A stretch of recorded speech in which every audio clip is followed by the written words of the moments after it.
Hello dear students, मैं विकास मौर्य एक बार फिर से आप सभी का स्वागत करता हूं मेरे चैनल बेसिक इंग्लिश कोचिंग में।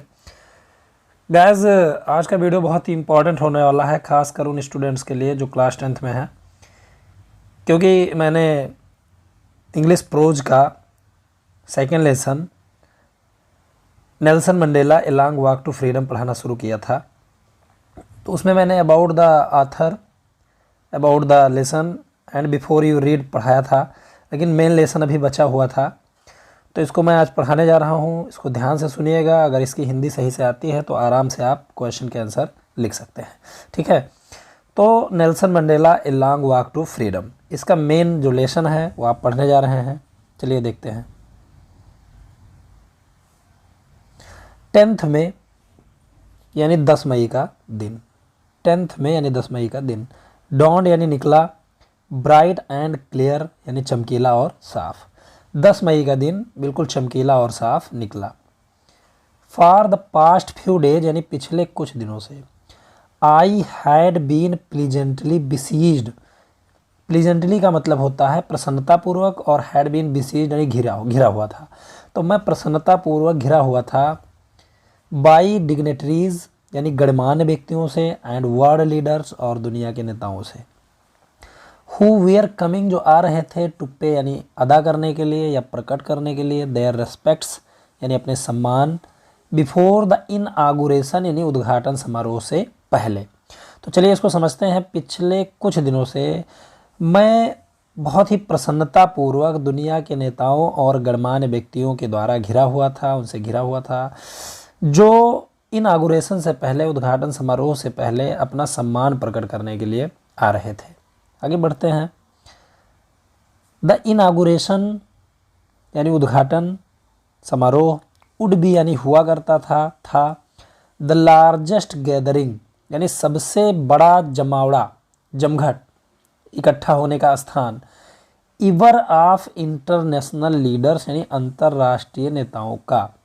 ऑन साउथ अफ्रीकन सोल यानी साउथ अफ्रीका की धरती पर। तो ये जो उद्घाटन समारोह था, ये साउथ अफ्रीका की धरती पर अंतर्राष्ट्रीय नेताओं के जुटने का सबसे बड़ा स्थान था, सबसे बड़ा समारोह था, जिसको हम कह सकते हैं कि उद्घाटन समारोह जो था वो साउथ अफ्रीका की धरती पर अंतर्राष्ट्रीय नेताओं के जुटने का सबसे बड़ा अवसर था। आगे बढ़ते हैं। उम्मीद करता हूँ ये पैसेज आपको समझ में आया है। अगर इसको ध्यानपूर्वक आप पढ़ते रहेंगे तो अच्छी तरह से इसके क्वेश्चन के आंसर को आप दे सकते हैं। द सेरेमनीज यानी जो उत्सव थे, द सेरेमनीज यानी जो उत्सव थे। टुक प्लेस यानी संपन्न हुए। द सेरेमनीज यानी उत्सव, टुक प्लेस संपन्न हुए, इन द लवली एक सुंदर से, सैंड स्टोन यानी सैंड स्टोन के, बलुआ पत्थर के, एम्पी थिएटर यानी रंगशाला में। फॉर्म यानी बनाया गया, बाय द यूनियन बिल्डिंग्स यानी यूनियन बिल्डिंग्स के द्वारा, इन प्रिटोरिया यानी प्रिटोरिया में। तो जो सेरेमनीज थे, उत्सव थे, महोत्सव थे, जो उद्घाटन समारोह था, वो प्रिटोरिया में यूनियन बिल्डिंग के द्वारा बनाए गए एक सुंदर से सैंडस्टोन के रंगशाला में संपन्न हुए। फॉर डिकेड्स यानी कई दशकों तक। दिस यानी यह, हैड बीन रहा था, the seat of white supremacy यानी अश्वेत लोगों के एकाधिकार का मंच, एकाधिकार का स्थान। तो कई दशकों तक ये जो साउथ अफ्रीका की धरती रही थी, ये श्वेत लोगों के एकाधिकार का स्थान रहा था। यानी कहने का मतलब ये हुआ कि दशकों तक इस पर जो शासन चला था वो केवल श्वेत लोगों का था। श्वेत और अश्वेत, श्वेत यानी सफ़ेद गोरे लोग और अश्वेत यानी काले लोग, जिनको हम निग्रो कहते हैं। एंड नाउ और अब, इट वाज ये था, द साइट यानी स्थान, और अब ये स्थान था किस चीज़ का, ऑफ ए रेनबो गैदरिंग यानी एक इंद्रधनुषी जमावड़े का, ऑफ डिफरेंट कलर्स यानी भिन्न भिन्न रंगों के, एंड नेशंस और राष्ट्रों के। फॉर द इंस्टॉलेशन यानी स्थापना के लिए, आप साउथ अफ्रीका यानी साउथ अफ्रीका के, फर्स्ट यानी पहले, डेमोक्रेटिक का मतलब होता है लोकतांत्रिक, नॉन रेशियल का मतलब होता है गैर जातीय, गवर्नमेंट यानी सरकार का। तो और अब ये भिन्न भिन्न रंगों और राष्ट्रों के इंद्रधनुषी जमावड़े का एक स्थान बन गया था, जो साउथ अफ्रीका के पहले लोकतांत्रिक गैर जातीय सरकार की इंस्टॉलेशन के लिए आए थे। इंस्टॉलेशन का मतलब होता है स्थापना के लिए आए थे। ठीक है, चलिए इसको थोड़ा सा और समझते हैं। कई दशकों तक ये जो साउथ अफ्रीका की धरती रही थी, साउथ अफ्रीका का शासन रहा था, ये गोरे लोगों के हाथ में था। लेकिन अब ये भिन्न भिन्न रंगों और राष्ट्रों के इंद्रधनुषी जमावड़े का जमा होने का एक स्थान बन गया था, जो साउथ अफ्रीका के पहले गैर जातीय लोकतांत्रिक सरकार के स्थापना के लिए आए थे। इंस्टॉलेशन का मतलब होता है स्थापना। उम्मीद करता हूँ ये पैसेज भी आपको समझ में आया है। इस पेज का अंतिम पैसेज मैं आपको बताने जा रहा हूँ। तो इसमें on that lovely autumn day, on that lovely autumn day यानी उस सुंदर पतझड़ ऋतु के दिन। ऑटम का मतलब गाइस होता है पतझड़, पतझड़ ऋतु। तो on that lovely autumn day, उस सुंदर से पतझड़ के दिन पर, आई वाज एकम्पनीड यानी मैं साथ था, बाय माई डॉटर अपनी पुत्री के, जेनानी जिसका नाम था। तो उस सुंदर से पतझड़ ऋतु के दिन मैं अपनी पुत्री जेनानी के साथ था।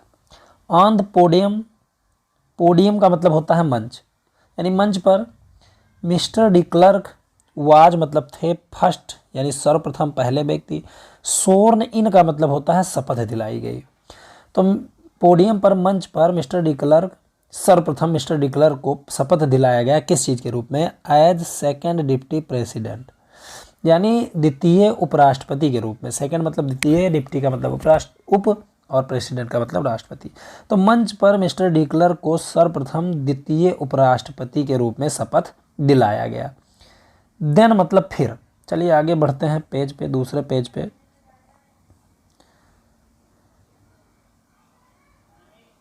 तो इसमें आप देख सकते हैं, सेकंड पेज में अभी खोलने जा रहा हूँ, थोड़ा दिक्कत हो जाती है पेज बदलने के लिए। 1 मिनट का समय तो आपका चला ही जाता होगा। देन वहाँ पे लिखा हुआ था, ठीक है। फिर आगे बढ़ते हैं। देन टाबो इम्बेकी वाज सोर्न इन, यानी टाबो इम्बेकी वाज सोर्न इन ने शपथ दिलाया गया एज फर्स्ट डिप्टी प्रेसिडेंट, यानी प्रथम उपराष्ट्रपति के रूप में, ठीक है।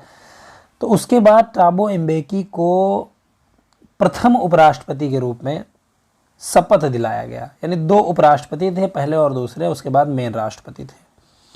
तो अब इनकी बारी आई, यहाँ पे आगे देखते हैं। When it was my turn, जब मेरी बारी आई, आई प्लेज्ड तो मैंने शपथ लिया, टू ओबे मानने का, एंड अपहोल्ड और बनाए रखने का, द कॉन्स्टिट्यूशन यानी संविधान को।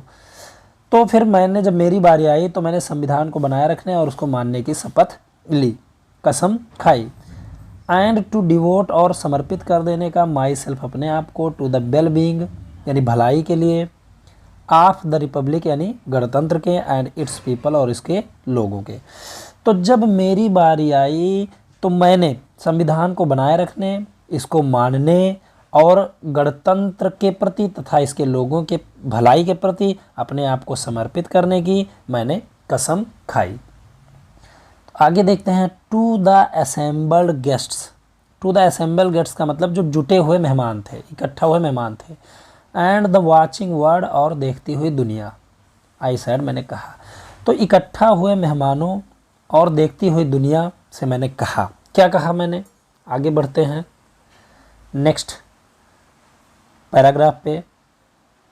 तो इन्होंने जो इकट्ठा हुए मेहमान थे और देखती हुई दुनिया थी, उससे इन्होंने क्या कहा?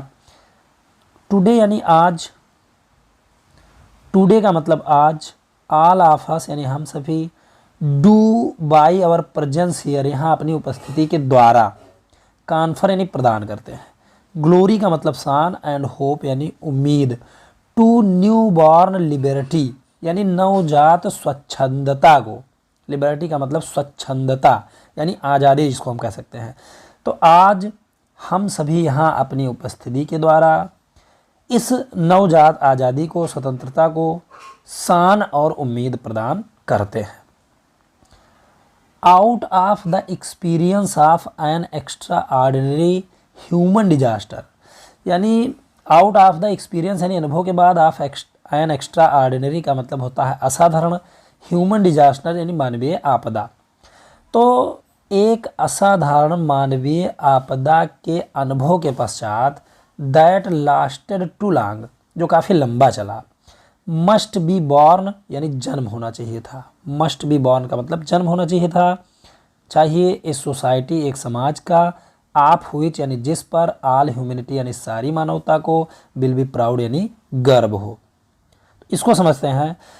एक असाधारण मानवीय आपदा के अनुभव के पश्चात, जो काफ़ी लंबा चला, एक ऐसे समाज का जन्म होना चाहिए जिस पर सभी मानवता को, पूरी मानवता को गर्व हो। बी प्राउड का मतलब गर्व हो। ठीक है, तो उम्मीद करता हूँ यहाँ तक आपको समझ में आया है। चलिए चलते हैं अगले पृष्ठ पे। इसमें थोड़ा सा पेज पलटने में समय चला जाता है, इसके लिए क्षमा करिएगा स्टूडेंट्स।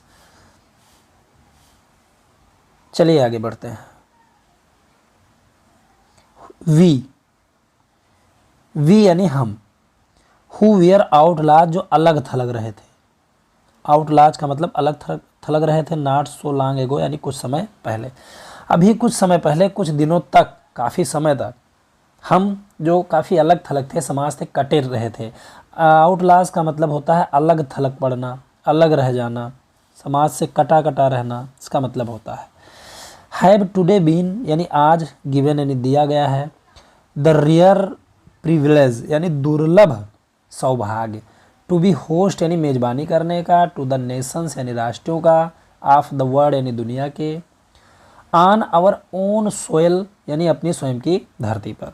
तो हम जिन्हें बहुत समय तक समाज से कटा कटा रहना पड़ा था, अलग थलग रहना पड़ा था, आज हमें अपनी स्वयं की धरती पर दुनिया के राष्ट्रों की मेज़बानी करने का एक दुर्लभ सौभाग्य दिया गया था, एक दुर्लभ सौभाग्य प्राप्त हुआ था। रेयर प्रिविलेज का मतलब होता है दुर्लभ सौभाग्य, जिसको हम कह सकते हैं। चलिए आगे बढ़ते हैं। बी थैंक, हम धन्यवाद करते हैं, all of our distinguished international guest, यानी ऑल ऑफ आवर हमारे सभी, डिस्टिंग्विश्ड का मतलब होता है विख्यात, इंटरनेशनल का मतलब होता है अंतर्राष्ट्रीय, गेस्ट यानी मेहमानों का। तो हम अपने सभी विख्यात अंतर्राष्ट्रीय मेहमानों का धन्यवाद करते हैं। किस लिए? फॉर हैविंग कम यानी आने के लिए, टू टेक पोजीशन और अपनाने के लिए, with the people of our country यानी हमारे लोगों के साथ, of what is after all a common victory for justice यानी न्याय के लिए एक समान जीत को, फॉर पीस यानी स्वतंत्र शांति के लिए, फॉर ह्यूमन डिग्निटी यानी मानवीय शान के लिए। तो इसको पूरा समझते हैं गाइस।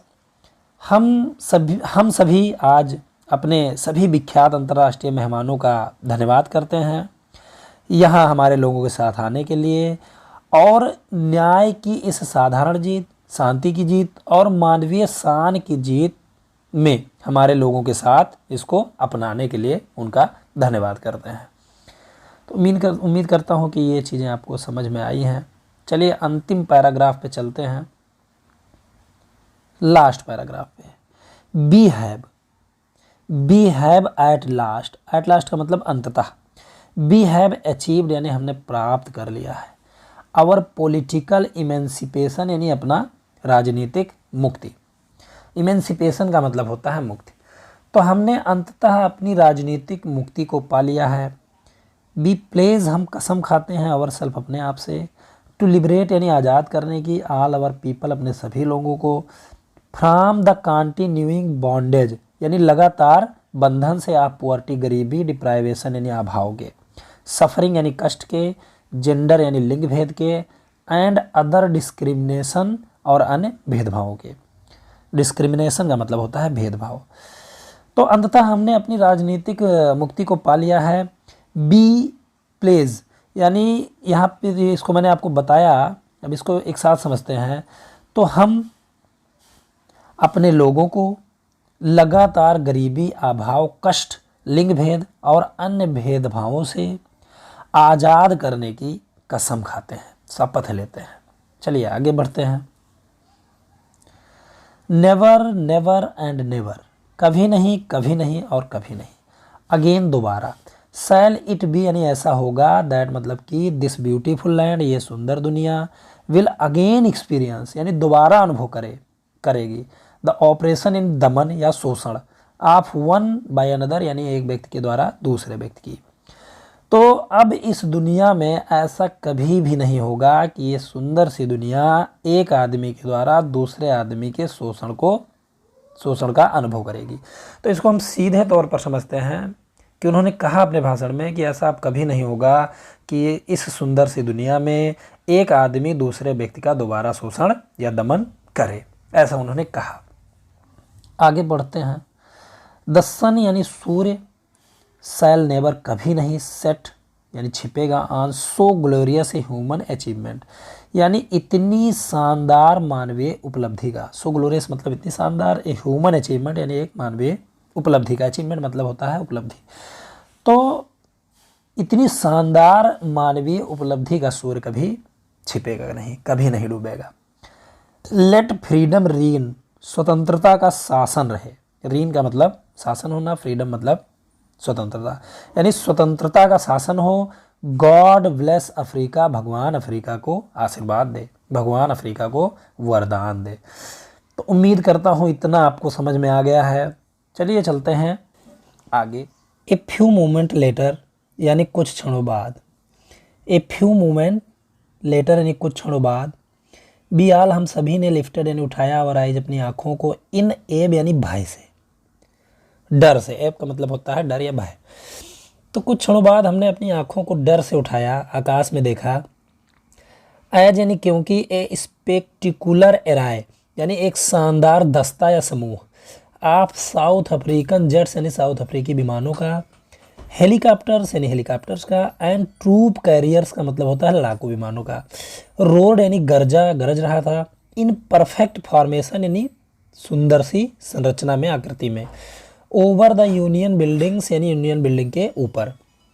तो कुछ क्षणों बाद हमने अपनी आंखों को भय से ऊपर उठाया, क्योंकि साउथ अफ्रीकन विमानों, हेलीकॉप्टर्स और लड़ाकू विमानों का एक शानदार समूह यूनियन बिल्डिंग्स के ऊपर एक शानदार आकृति में, संरचना में धाड़ रहा था, गरज रहा था।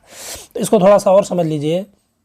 कुछ क्षणों बाद हमने अपनी आंखों को भय से ऊपर उठाया, आकाश में देखा, क्योंकि साउथ अफ्रीकी विमान, हेलीकॉप्टर्स, लड़ाकू विमानों का यूनियन बिल्डिंग के ऊपर बहुत ही शानदार नज़ारा था, बहुत बढ़िया नज़ारा था। It was not only A display, ये न केवल एक प्रदर्शन था, ऑफ पिन पॉइंट प्रिसीजन, यानी बिल्कुल सही तालमेल का, एंड मिलिट्री फोर्स, और फौजी बल का। तो ये बिल्कुल सही तालमेल और फौजी बल का न केवल प्रदर्शन था, बट ए डिमॉन्स्ट्रेशन, बल्कि एक संकेत था, प्रदर्शन था, ऑफ द मिलिट्रीज लॉयल्टी, यानी फौजियों के वफादारी का, सेना के वफादारी का। टू डेमोक्रेसी, यानी गणतंत्र के प्रति। टू ये न्यू गवर्नमेंट, एक नई सरकार के प्रति। That had been freely and fairly elected, जो फ्रीली यानी स्वतंत्र रूप से, एंड फेयरली और सही ढंग से, इलेक्टेड मतलब चुनी गई थी। तो यह बिल्कुल सही तालमेल और फौजी बल का न केवल एक प्रदर्शन था, बल्कि गणतंत्र के प्रति, एक नई सरकार के प्रति जो बिल्कुल स्वतंत्र रूप से और सही ढंग से चुनी गई थी, उसके प्रति, फौजी का यानी सेना का, सेना की वफादारी का एक सही तालमेल भी था, एक सही प्रदर्शन भी था।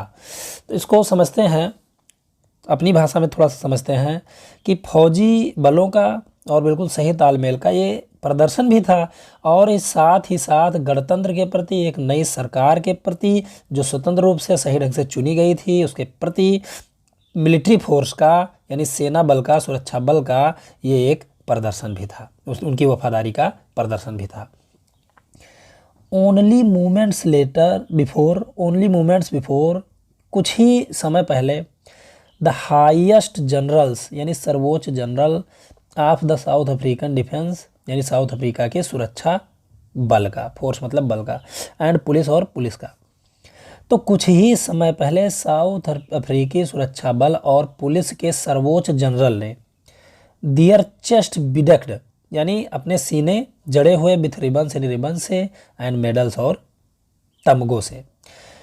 तो अभी कुछ ही समय पहले साउथ अफ्रीका सुरक्षा बल के पुलिस और सर्वोच्च जनरलों ने, जिनके सीने रिबन्स और मेडल से जड़े हुए थे, from days gone by saluted me यानी मुझे सैल्यूट किया था, एंड प्लेज्ड और कसम खाई थी। प्लेज्ड का मतलब होता है कसम खाना, एंड प्लेज्ड और कसम खाई थी दियर लॉयल्टी यानी अपनी वफादारी की। तो चलिए इसको समझते हैं यहाँ से। ओनली मोमेंट्स बिफोर से समझते हैं। तो कुछ ही समय पहले साउथ अफ्रीका सुरक्षा बल और पुलिस के सर्वोच्च जनरलों ने, जिनके सीने रिबन्स और तमगों से जड़े हुए थे, उन्होंने मेरे सामने जो है सैल्यूट किया था मुझे, और अपने वफादारी की कसम खाई थी। लॉयल्टी का मतलब होता है वफादारी, और अपने वफादारी की कसम खाई थी। I was not unmindful of the fact, I was not unmindful, मैं अनभिज्ञ नहीं था, मुझे पता था कहने का मतलब द फैक्ट यानी इस तथ्य का, दैट कि not so many years before यानी कुछ साल पहले, they would not have saluted, उन्होंने सैल्यूट नहीं किया था, बट अरेस्टेड बल्कि गिरफ्तार कर लिया था, मी मतलब मुझे। तो मैं इस बात से, इस तथ्य से भी अनभिज्ञ नहीं था, मुझे ये भी पता था कि कुछ सालों पहले उन्होंने मुझे सैल्यूट नहीं किया था, बल्कि मुझे गिरफ्तार कर लिया था। अरेस्ट मतलब गिरफ्तार करना। फाइनली अंत में ए सेबरोन यानी बी के आकार का, ऑफ इम्पाला जेस्ट यानी इम्पाला विमानों के, तो अंत में इम्पाला विमानों का एक बी आकार की आकृति, लेफ्ट यानी छोड़ी, ए स्मोक ट्रेल यानी धुएं की लड़ियाँ, ऑफ द ब्लैक यानी काले रंग की, रेड यानी लाल रंग की, ग्रीन यानी हरे रंग की, ब्लू यानी नीले रंग की, एंड गोल्ड और सुनहरे रंग की, of the new south African flag यानी नए साउथ अफ्रीकी झंडे में। तो अंत में इम्पाला विमानों के एक बी आकार के इम्पाला विमान, मतलब इम्पाला जो विमान थे वो कई विमान थे और बी की आकृति बनाए हुए थे। तो इन्होंने साउथ अफ्रीका के नए झंडे में काले रंग के, लाल रंग के, हरे रंग के, नीले रंग के और सुनहरे रंग के धुएं की लड़ियाँ छोड़ी। ठीक है, तो उम्मीद करता हूँ ये आपको समझ में आ गया है। जितना अच्छे ढंग से आप हिंदी समझ लोगे उतनी क्लियर आप समझ जाइएगा कि आपको क्वेश्चन के आंसर देने आ जाएंगे। तो उम्मीद करता हूँ आप सही से पढ़ें। अगर कोई दिक्कत हो तो कमेंट करके मुझे बताएं। चलिए चलते हैं अगले पैराग्राफ्स पे।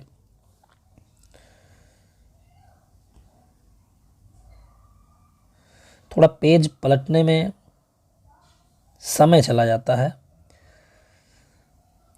लेकिन टेक्निक को हम क्या कर सकते हैं। चलिए देखते हैं आगे। द डे वाज सिम्बोलाइज्ड यानी ये दिन वाज सिम्बोलाइज्ड नहीं प्रतीक बना फॉर मी मेरे लिए, बाय द प्लेइंग यानी बजाने का, of our two national anthems यानी हमारे दो राष्ट्रगान, टू नेशनल एंथम्स यानी हमारे दो राष्ट्रगान। तो ये जो दिन था वो हमारे दो राष्ट्रगान का एक साथ बजाने का मेरे लिए प्रतीक बना, एक साथ बजने का, बजाया गया था दोनों राष्ट्रगान, यहाँ पे दो राष्ट्रगान थे। एंड द विजन और सपना ऑफ वाइट्स यानी श्वेत लोगों का, सिंगिंग यानी गाते हुए, इंकोसी सिक्लेल अफ्रीका ये गोरे लोगों का एंथम था, एंड ब्लैक्स और काले सिंगिंग यानी गा रहे थे डायस्टम। द ओल्ड एंथम यानी पुराना राष्ट्रगान ऑफ द रिपब्लिक यानी गणतंत्र का, लोकतंत्र का, गणराज्य का। तो ये जो दिन था ये हमारे दो राष्ट्रगान के बजने के लिए एक साथ बजा, तो इसके लिए प्रतीक बना। श्वेत लोग अपना स्वप्न जो एंकोसी सिक्लेल अफ्रीका था वो गा रहे थे, और काले लोग डायस्टम गा रहे थे जो इस रिपब्लिक का पुराना राष्ट्रगान था। ठीक है, ऑल दो यद्यपि दैट डे उस दिन, नीदर ग्रुप यानी कोई भी समूह नहीं जानता था, द लिरिक्स यानी लय को, ऑफ द एंथम यानी राष्ट्रगान का, जिससे दे वंस यानी वह एक बार डिस्पाइस्ड यानी घृणा करते थे। फिर भी दे उड सून, वे शीघ्र ही, नो मतलब जान जाएंगे, द वर्ड्स यानी इन शब्दों को, बाय हार्ट यानी दिल में, हृदय से, मुँह ज़बानी जिसको हम कह सकते हैं बाय हार्ट। तो यहाँ पे समझते हैं थोड़ा सा। यद्यपि उस दिन कोई भी समूह उस राष्ट्रगान के जिससे वो एक बार घृणा करते थे उसके लिरिक्स को नहीं जानता था, उसके लय को नहीं जानता था, कोई भी सही जानता नहीं था, कुछ ना कुछ गलतियाँ थीं, लेकिन फिर भी उन्हें आशा थी कि कुछ ही दिनों बाद वह इसको अपने मन में बाय हार्ट यानी मुँह ज़बानी एकदम सही से याद कर लेंगे। चलिए चलते हैं अगले पैराग्राफ पे। तो on the day of the inauguration, inauguration मतलब उद्घाटन समारोह, आप पहले ही जान चुके हैं। ऑन द डे यानी दिन पर, ऑफ द इनागुरेशन यानी उद्घाटन, उद्घाटन समारोह वाले दिन पर, आई वॉज ओवर हेलमेट, मैं ओत प्रोत था। ओवर हेलमेट का मतलब होता है ओत प्रोत यानी भरा हुआ था, with a sense of history यानी इतिहास की भावना से। तो उद्घाटन वाले दिन मैं इतिहास की भावना से ओतप्रोत था, भरा हुआ था। In the first decade of the 20th century यानी 20वीं शताब्दी के पहले दशक में, ए फ्यू ईयर्स यानी कुछ साल, after the bitter Anglo Boer war यानी खतरनाक एंग्लो बोर युद्ध के पश्चात, and before my own birth और अपनी स्वयं के जन्म के पहले, द वाइट स्किन्ड पीपल यानी सफ़ेद चमड़ी वाले लोगों ने, आप साउथ अफ्रीका के, पैच्ड अप का मतलब सुलझा लिए थे, देयर डिफरेंसेज यानी अपने मतभेदों को, एंड इरेक्टेड और खड़ा किया था ए सिस्टम एक प्रणाली, ऑफ रेशियल डोमिनेशन यानी जातिगत प्रभुत्व का, against the dark skinned people यानी काली चमड़ी वाले लोगों के विरुद्ध, ऑफ देयर ओन लैंड यानी अपनी स्वयं की धरती पर।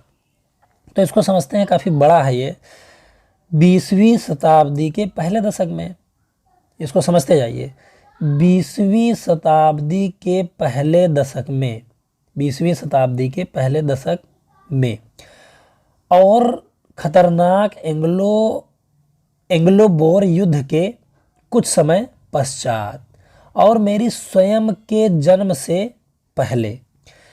अब ये कहना चाहते हैं कि सफ़ेद चमड़ी वाले लोगों ने, साउथ अफ्रीका के सफ़ेद चमड़ी वाले लोगों ने अपने मतभेदों को सुलझा लिया था और अपनी स्वयं की धरती पर काली चमड़ी वाले लोगों के खिलाफ एक जातिगत प्रभुत्व का प्रणाली जो है खड़ा किया था, एक जातीय प्रभुत्व की प्रणाली, एक व्यवस्था का निर्माण किया था। इरेक्ट का मतलब होता है खड़ा करना।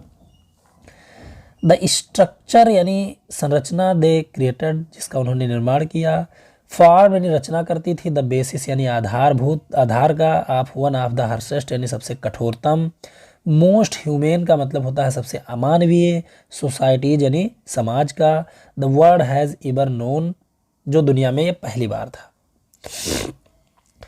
तो जो संरचना उन्होंने खड़ा किया वो दुनिया के सबसे कठोरतम और अमानवीय समाज का एक आधार बना। नाउ अब इन द लास्ट यानी अंतिम, डिकेड यानी दशक में, ऑफ द 20th सेंचुरी यानी 20वीं शताब्दी के, अब 20वीं शताब्दी के अंतिम दशक में, and my own 8th decade as a man, and my own 8th decade और मेरे 8वें दशक में एज ए मैन एक व्यक्ति के रूप में, दैट सिस्टम यानी ये व्यवस्था हैड बीन, यहाँ पे थोड़ा पेज गाइज चेंज करना पड़ेगा, लेकिन चलिए इसको थोड़ा सा समझ लीजिए कि अब 20वीं शताब्दी के अंतिम दशक में, यहाँ पे इसको समझते जाइए। अब 20वीं शताब्दी के अंतिम दशक में और एक व्यक्ति के रूप में मेरे 8वें दशक में ये सिस्टम यानी ये व्यवस्था हैड बीन। चलिए आगे बढ़ते हैं। ये व्यवस्था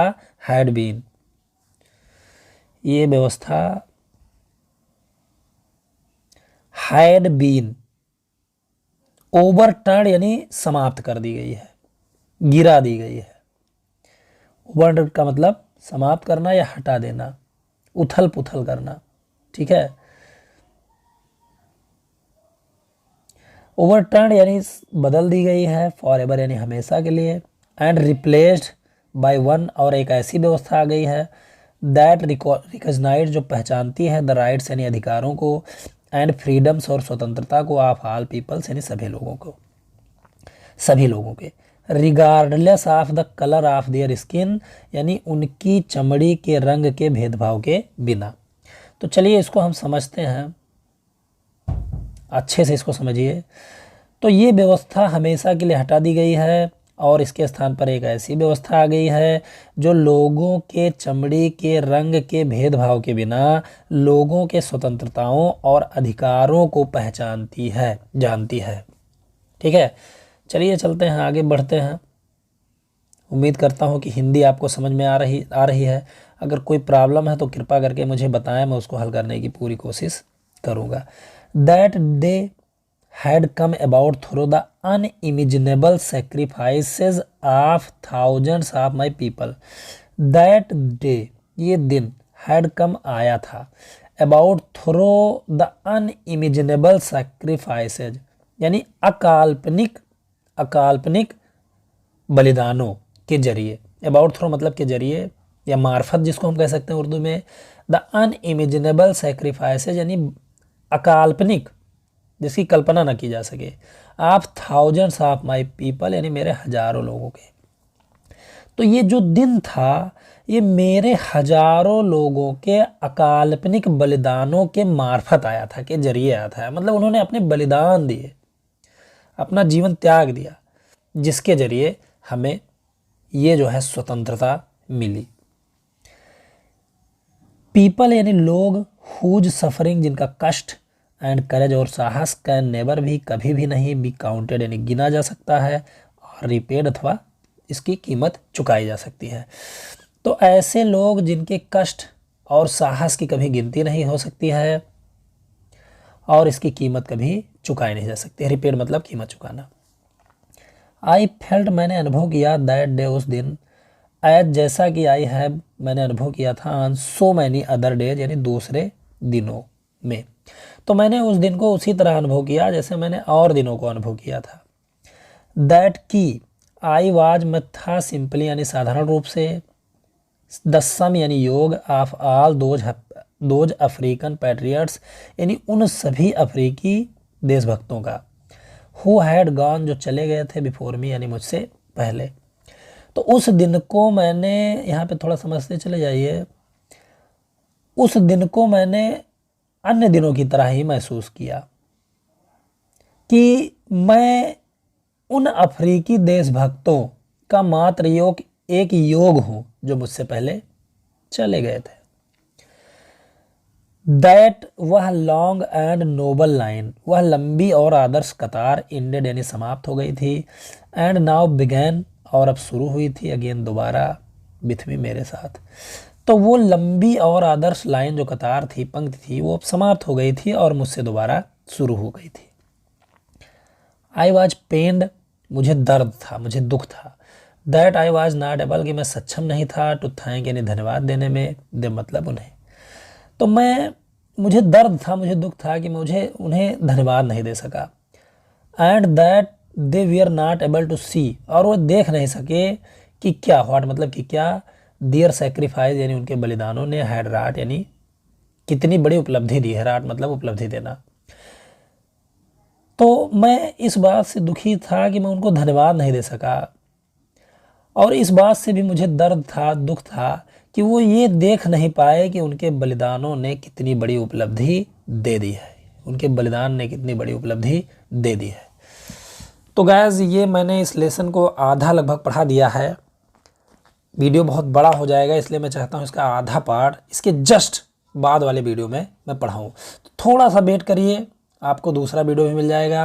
अगर आप मेरे चैनल में नए हैं तो प्लीज़ मेरे चैनल को सब्सक्राइब कर लीजिए, बेल आइकन को दबा दीजिए ताकि मेरे आने वाले वीडियोज़ आपको मिलते रहें। वन लास्ट सजेशन, एक अंतिम सलाह ये है कि इसकी हिंदी आप अच्छे से ध्यान रखिएगा, तो इसके क्वेश्चन आंसर को, MCQs को, या जो भी क्वेश्चन होंगे उसका आसानी से आप उत्तर दे सकोगे। तो इस वीडियो में इतना ही।